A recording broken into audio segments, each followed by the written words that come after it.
চাঁদপুরে কচুয়ায় ক্ষুদ্র ব্যবসায়ী নুরুল হক হত্যাকারীদের গ্রেপ্তারের দাবিতে মানববন্ধন ও বিক্ষোভ মিছিল করেছে স্থানীয়রা। শনিবার সকালে উপজেলার বিতারা গ্রামে এই মানববন্ধন অনুষ্ঠিত হয়।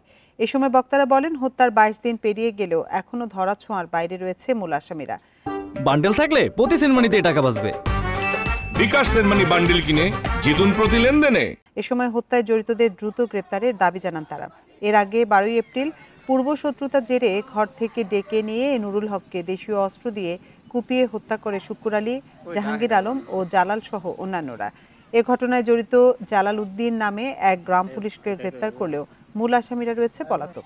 পরে এ ঘটনায় পরিবারের পক্ষ থেকে কচুয়া থানায় মামলা করে নিহতের পরিবার।